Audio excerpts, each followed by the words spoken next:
en el año 2008, cuando los bancos trataban por todos los medios de mejorar la crisis financiera producto de los créditos hipotecarios, la confianza se había perdido y con ello también la seguridad de las monedas. En ese momento de caos es cuando surgen ideas como la de la escuela austriaca, la cual propone que al impedir de que el gobierno tome control de las monedas, se evitaría el surgimiento de las burbujas, con su consiguiente explosión, que era precisamente lo que había ocurrido. Pero para ello tendría que haber algo nuevo, que el gobierno no pudiera tener control.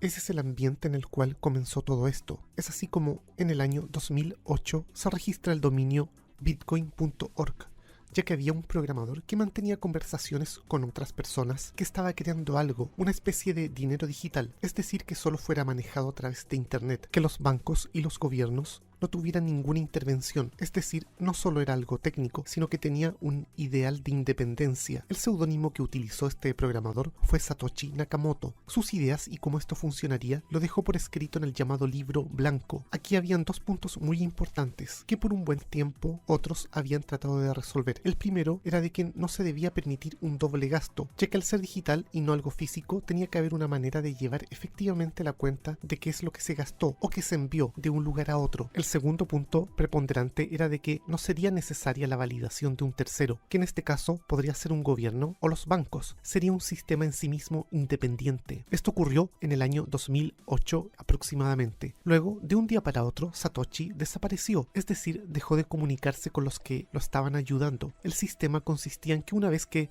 se realiza una transacción, esto queda registrado en un archivo, el cual es distribuido entre varios computadores. Por lo tanto, existe un registro público, pero privado, ya que nadie sabe realmente de quién es la billetera, pero sí se sabe de quién se recibió y a quién se le va a enviar. Así es como el creador posee alrededor de 1 millón de Bitcoin. Estos, a su vez, se forman en una función matemática, en la cual un conjunto alfanumérico se traspasa a otra cosa, pero no se puede saber o revertir esa función. Esto le proporciona seguridad que no se puede alterar. Esto se conoce como una función hash. Luego surgieron otras monedas, como la llamada Ethereum, que permite realizar contratos inteligentes, de los cuales el más popular es precisamente el tipo de contrato que sirve para crear nuevas monedas, que utilizan la infraestructura de Ethereum. Es así como desde hace muchos años que el creador del Bitcoin se desvaneció, hasta que de pronto surgió un hombre que dice ser el verdadero Satoshi Nakamoto y cuyo nombre real es Craig Wright. Craig ha sido profesor, pero en realidad ha estudiado varias cosas, como estadística y principalmente informática. En el año 2013 se le realizó una demanda en la cual se le acusaba de haberse apropiado ilegítimamente de una cantidad importante de esta criptomoneda. La acusación fue hecha por el hermano de uno de los socios en una empresa en la cual se llamaba Dave Kleinman.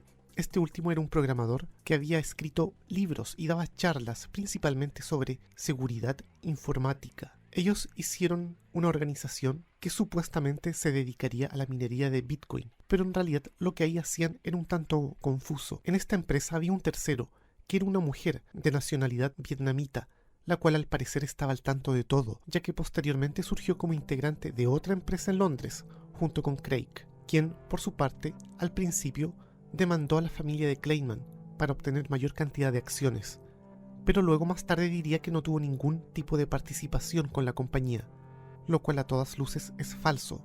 Y un dato adicional es que a esa mujer vietnamita se le pasó una cantidad de dinero, pero en modo de préstamo para financiar un crédito hipotecario, y luego esa cantidad se le devolvería supuestamente a Craig, a pesar de que se llegó a otro punto y fue el siguiente. Luego se demostró de que ni Craig ni quien alegaba de que se le había robado tenían la cantidad tan grande de Bitcoin, ya que las direcciones en realidad pertenecían a las que estaban en el caso de la empresa de intercambios Mt. Gox. Por lo tanto, en apariencia, ni Craig ni Kleinman tenían la cantidad que querían obtener el uno del otro, o no tenían nada, o tenían mucho menos de lo que decían, y las claves públicas que supuestamente tenían habían sido elegidas al azar, y en realidad eran de otras personas que formaban parte de la casa de cambios Mt. Gox. Este fue uno de los primeros grandes lugares de intercambios. El programador de este sitio tenía un dominio disponible y encontró que sería una muy buena idea crear un sistema de intercambio, y lo hizo. Luego vendió el sitio y quien se lo compró lo transformó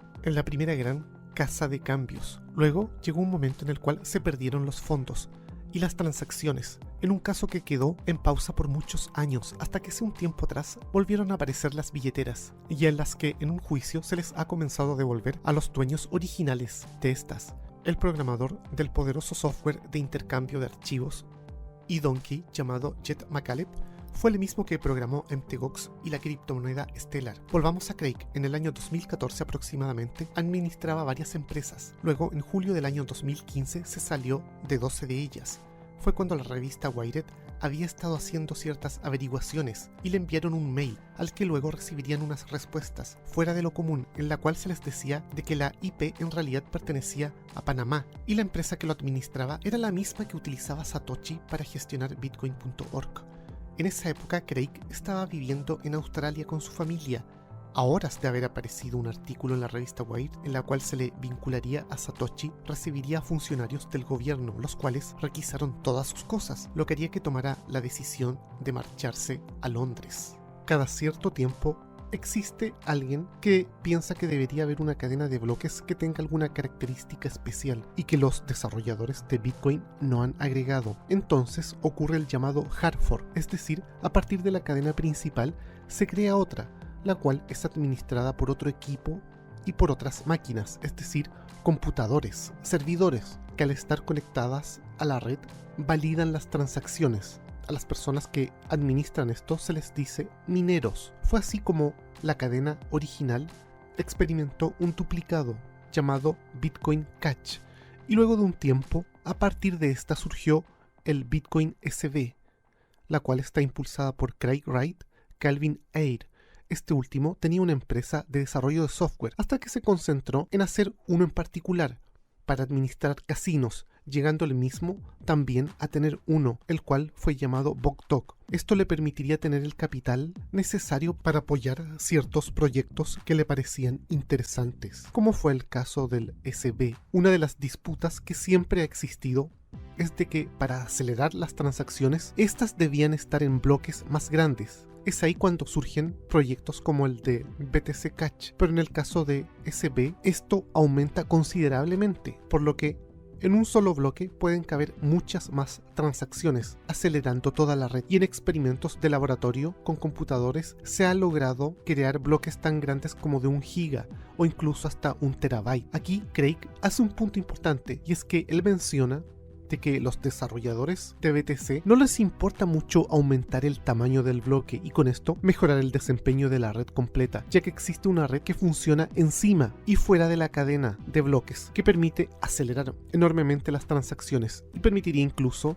las microtransacciones. Es la llamada Lightning Network, pero esta pertenece a una empresa, la que maneja dinero. Entonces, según él, por eso es que no les interesa aumentar el tamaño del bloque y hacerla más rápida. Pero en el caso de ellos, BTC, SB, no tienen esta vinculación con la empresa detrás de Lightning Network, sino que todo se desarrolla en la misma cadena de bloques, teniendo mayor independencia y basados en su propia mirada. El tamaño del bloque de BCH, Bitcoin Cash o ahora Bitcoin ABC es de 32 megabytes en estos momentos y el de BTC SB es de 128 megas. Esto hace que en definitiva sea mucho más escalable y resistente a los atochamientos, por lo menos en teoría, ya que todas las monedas, hasta el mismo Ethereum, cuando han aumentado drásticamente el número de transacciones, toda la red se ha vuelto realmente lenta. Quizás no sea el creador, pero está dando una batalla bastante interesante en que vale la pena seguir. En el año 2019, el sitio de intercambios Binance, uno de los más grandes, decidió sacar a SB de su plataforma, afirmando que su fundador, Craig Wright, no es Satoshi. Los BTC minados originalmente se podrían revisar por completo, pudiendo Craig Wright firmarlos y de esta manera demostrar su posesión, algo que no ha hecho. También en el foro Bitcoin Tal, creado por Satoshi, Craig no ha participado de manera alguna, cuando si fuera el mismo podría crear un nuevo hilo. En el juicio que le hizo el hermano de David Kleiman, se demostró de que los emails originales, que eran de Satoshi y por lo tanto de Craig, y que le habían enviado a algunos colaboradores, eran falsos, es decir, Craig no tenía la propiedad de ellos. En el año 2014 se identificó un hombre llamado Dorian Nakamoto como posiblemente el creador, por lo que Satoshi apareció a desmentir aquello en un sitio de internet que estaba inactivo, pero no ha vuelto a aparecer Satoshi a desmentir, por ejemplo, de que Craig no tiene nada que ver con él. Cuando Satoshi se desvaneció, dejó a cargo al programador Gavin Anderson, quien estuvo al tanto del desarrollo de la plataforma por un buen tiempo, llegado un momento en el cual le pareció que era muy importante aumentar el tamaño de los bloques para así tener mayor cantidad de transacciones. En un momento dado llegó a tener participación en algunas charlas con una agencia del gobierno, lo cual inmediatamente despertó las suspicacias de la comunidad, así que terminó apartándose del desarrollo del cual había sido el líder, pasando a otro programador del cual se sabe poco, manteniéndose lo más anónimo que pueda. Pero este primer desarrollador a cargo, es decir, Gavin Anderson, llegó a afirmar que de acuerdo a lo conversado con Craig, se ajustaba bastante a lo que era Satoshi en sí mismo, y llegó incluso a pensar de que podrían ser la misma persona, pero luego de un tiempo cambió de opinión. También otra cosa a considerar es el comportamiento que tiene Craig, en la que al parecer no le importa en absoluto que en algún momento surja el propio Satoshi a desmentirlo, como si supiera algo que nadie más sabe, como por ejemplo de que no hay posibilidad alguna de que el verdadero Satoshi pudiera intervenir en algún momento, ya que si lo hiciera, significaría que todo este tiempo había estado mintiendo, pero todo lo contrario, él sigue adelante con su propia versión, la visión Satoshi.